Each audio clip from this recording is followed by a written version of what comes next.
Fortlumtëri, shkëlqësi, hirësit, e Zot Jonuc, vëllezër, miq, simpatizant të kështërimit dhe jo vetëm.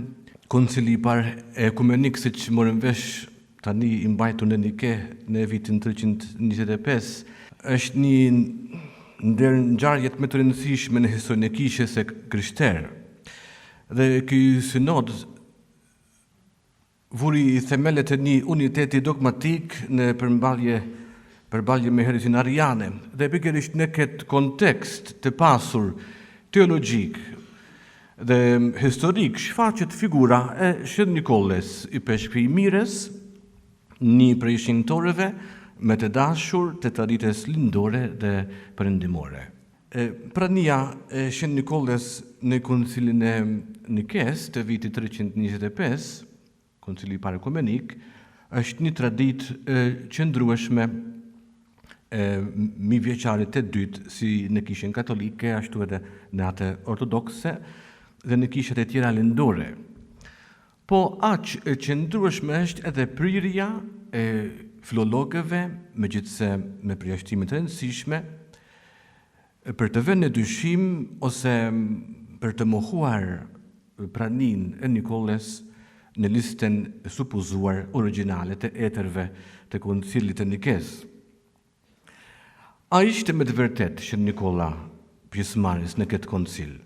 Cilat janë burimet historike dhe cilat janë dëshmitë tradicionale që mbështesin apo hedhin poshtë këtë pretendim? Sigurisht nuk kam për qëllim të mohoj ose të vërtetoj në mënyrë përfundimtare praninë e tij, por dëshiroj t'ju nxis edhe të keni një lexim të theluar, ndoshta të balancuar ndërmjet historiografisë dhe teologjisë së kujtesës. Nuk pretendoj gjithashtu ta shtyroj temen plotësisht këtu, do të përpiqemi në momentin e dytë të bëjmë këtë më vonë përmes një artikull, ndoshta më të detajuar. Po jap atëherë në mënyrë të përmbledhur një shqyrtim të gjendjes së çështjes, status questionis. Çfarë thon dokumentet e hershme? Duhet të themi në fakt që nuk ekziston një listë përfundimtare dhe plotësisht e verifikueshme e të gjithë pjesëmarrësve në Koncilin e Nikes. Aktet zyrtare të koncilit nuk përmendin emrin e Shën Nikolles ndër delegatet që nënshkruan dekretet përfundimtare dhe disa burime të hershme që përshkruajnë koncilin, si për shembull Historia e Kishës nga Eusebi i Cesaris, nuk e përmendin fare i Peshkvin e Mires. Megjithatë, më vonë në dokumente nga shekulli 6-7, emri Nikolles fillon të shfaqet në lidhje me këtë koncil. Dhe kjo sugjeron se ndërsa dëshmitë bashkëkohore mungojnë, tradita e pranisë së tij në koncil u zhvillua me kohë, duke u integruar në kujtesën kolektive të kishës. Sipas traditës hagiografike lindore në mënyrë të veçantë, Shën Nikolla ishte një mbrojtës i zjarrt i ortodoksisë, duke kundërshtuar herezinë ariane, dhe legjenda më e famshme për pjesëmarrjen e tij në koncil është ajo sipas së cilës ai goditi me një shuplak arion gjatë një debati në seancat e koncilit.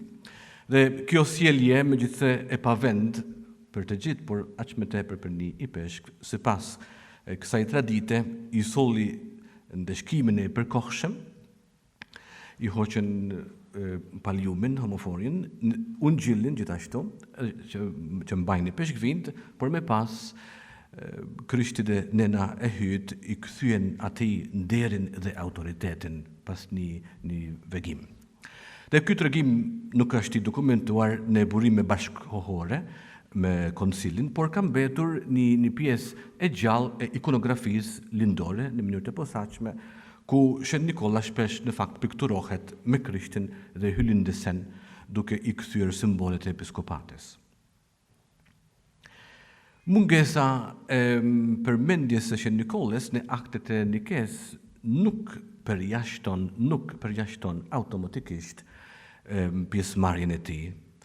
Mundësia që ai të ketë qenë I pranishëm, por jo ndër nënshkruesit kryesore është e diskutueshme.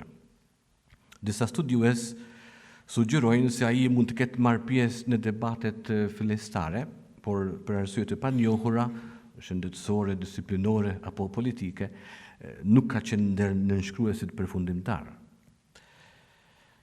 Disa studiues dallojnë 3 kategori pjesëmarrësish të mundshëm në Koncilin e Nikes.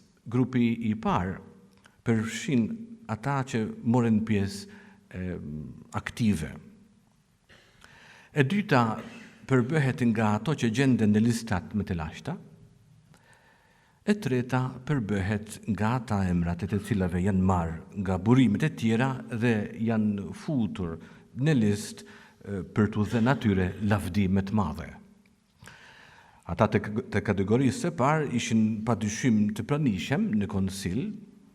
Ata në grupin e dytë kanë një shansë të mirë që të kanë qenë pjesëtar në përpjekëtim me forcinë e dokumentacionit dhe ata në kategorinë e tretë sigurisht që nuk morën pjesë. Gjithashtu duhet pasur parasysh që hagiografia nuk ndjek gjithmonë domosdoshmërisht kriteret historike, por sinon të transmetoj vlerat, heroizmat shpirtëror të shenjtërve. Në këtë kuptim, prania Shën Nikoles në koncil edhe si simbolik mbetet gjithmonë dometense. Për masa kishtare dhe baritore e figurës së Shën Nikoles në kontekstin gjithmonë e Nikes, Shën Nikola është modeli I peshkvit për këthalans, baritor, të drejt, të palekundur, në besim, që mohet për si një peshk prototip, peshk model ideal, figura udhëzuese, një peshk të mirë. Ai përfaqëson modelin e barinëve të kishes që jetojnë në përvujtëri, bamirësi, drejtësi dhe kujdesi baritor. Shembuli shenjtërisë të mbrojtjes së doktrinës së drejtë dhe dashurinë për të varfrit dhe të pambrojturit, siç tregohet në shumë legjenda dhe fakte historike mbi jetën e tij.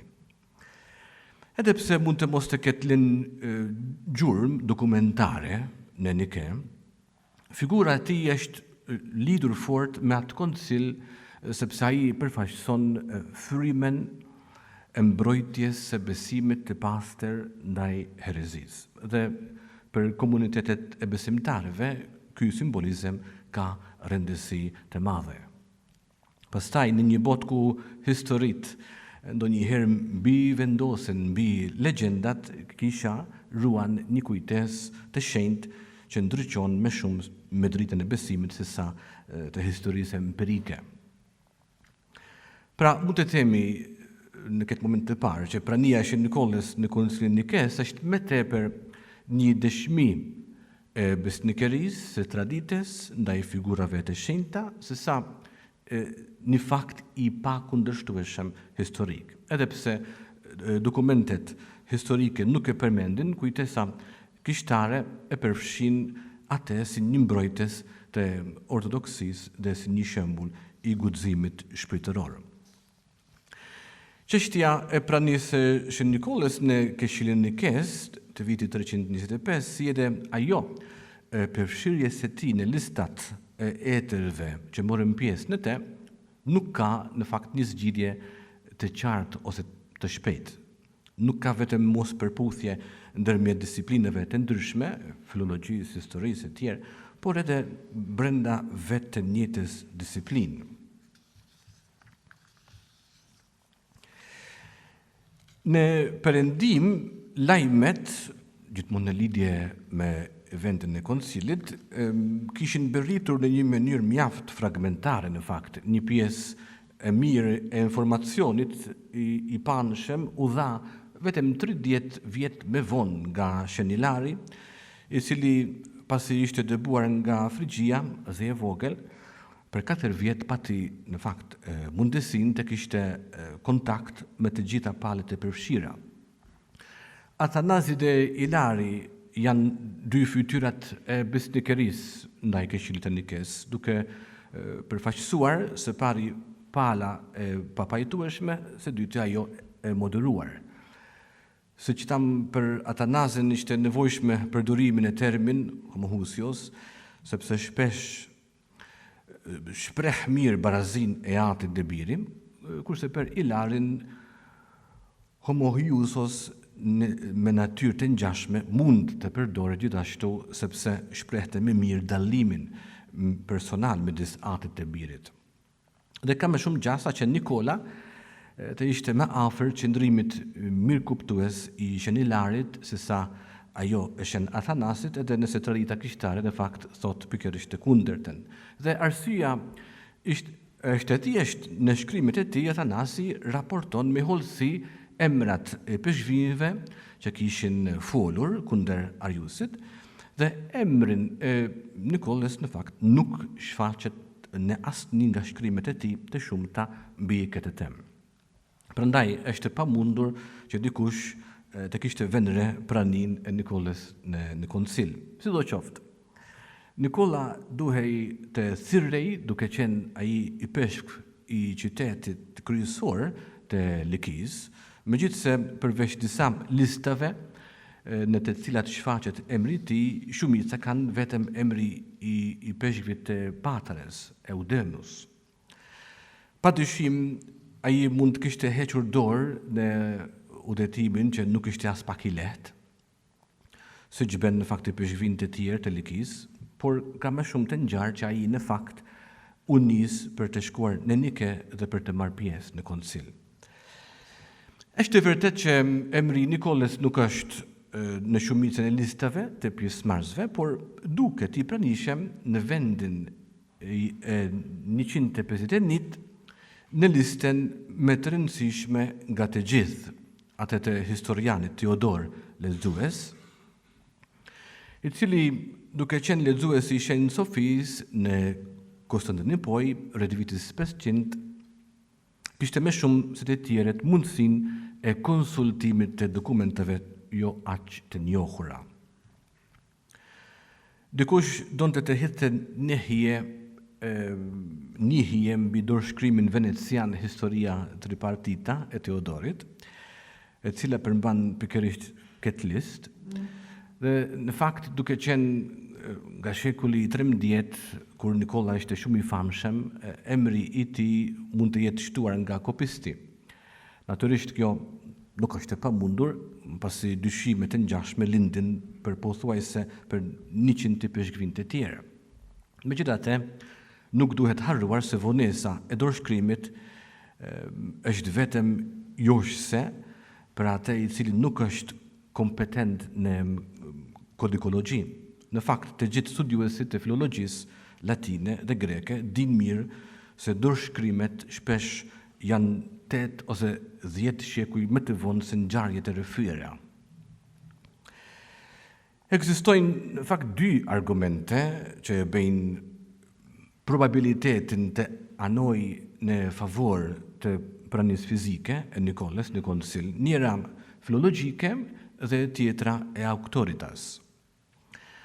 Argumenti filologjik është të terminologjisë hyrëse dhe përfundimtare të listës së Teodorit, arsyeja kryesore për të cilin pjesa e parë e historisë së tij kishtare nuk u botua kurrë, ndërsa e dyta, është se kjo pjesë që ka të bëjë edhe me koncilin Nikes nuk është as pak origjinale. Duke u trajtuar në mënyrë të admirueshme nga 3 prej historianëve kryesor të kishës, Sokrati, Sozomeni dhe Teodereti, autori nuk e konsideroi të vlefshme humbjen e kohës duke e rishikuar atë që bëri, atë që sot quhet copy-paste. Në fakt, njihet si historia tripartita dhe duke kopjuar fragmente nga këta historian të famshëm, ai thjesht i bashkoj ata me fjalë të përshtatshme. Dhe tani nëse marrim 3 ose 4 rreshtat me të cilet ai prezanton listën e hetereve të Nikes, ose nëse merr 3 ose 4 rreshtat në fund, kuptohet se 90% e tyre janë të njëjtat fjalë të Sokratit, të shkruara midis viteve 420-30 pas Krishtit. Dhe pasoja është e qartë. E tia është lista e Sokratit, e cila na ka arritur vetëm me disa emra, në rastin më të mirë e integruar me disa emra i marrë nga dokumentet në arkivat e Shenjë Sofisë. Argumenti i autoritetit është se kjo listë thuhet se ka ardhur nga pena e Teodorit nga Edward Schwartz, edhe nëse i duket pamundur që Nikola të ishte i përmendur nga Sokrati, i cili nuk e citon atë në historinë e tij krishtare. Dhe Schwartz është në fushën e listave të hershme të koncileve, ajo që është Einsteini në fizikë. Sa i përket qëndrimit të Nikoles në koncil, ne kemi vetëm disa të dhëna, pasi vetmja referenca bashkëkohore në Praxis dhe Stratilatis është mjaft të përgjithshme. Nikola quhet bari, quhet mësues i kishës së tij, dhe tekstet të para rreth tij të shkruara 4 shekuj më vonë nga Mikeli Arkimandriti dhe Andrea i Kretes, na tregojnë Nikolen të angazhuar si kundër Sabelli, ashtu edhe kundër Ariusit.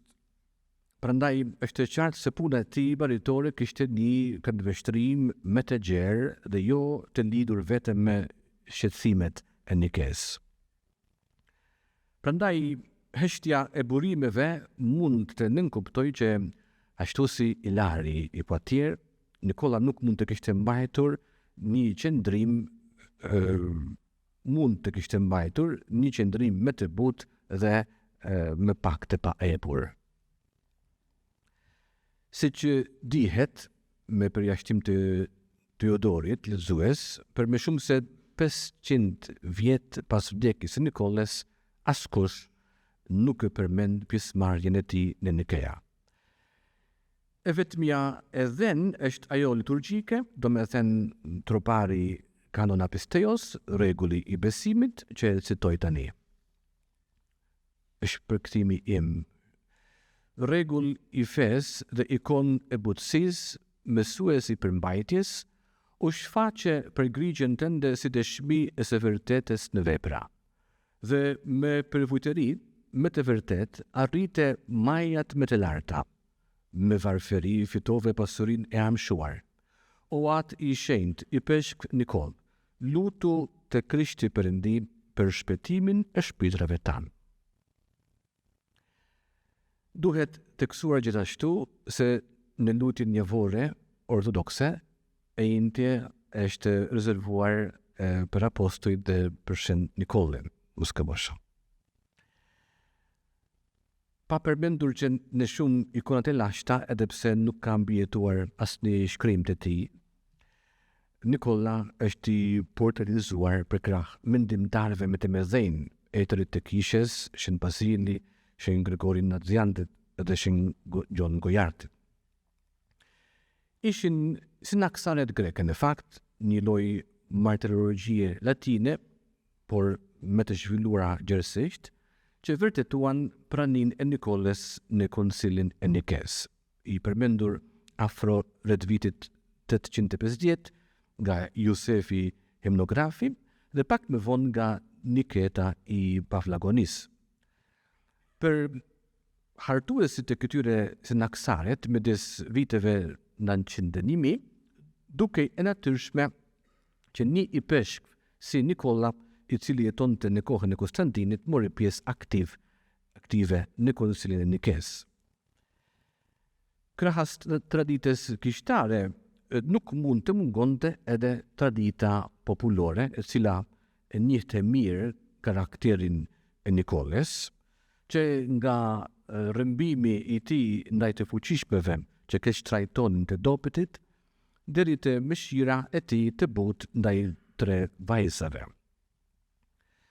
impulsiviteti u aplikua me njëherë në kontekstin e gabimin e Ariusit, deri në atë pikë sa rreth vitit 1300 lindi legjenda e shuplakës Ariusit për blasfemin kundër hynisë së birit të hyt. I paaft për të përballuar blasfemin, Nikola u ngrit dhe e qelloi heretikun, i cili sipas disa rrethimtarëve dëshmitarëve ishte aq i fortë sa e bëri telekundi dhe të binte për tokë.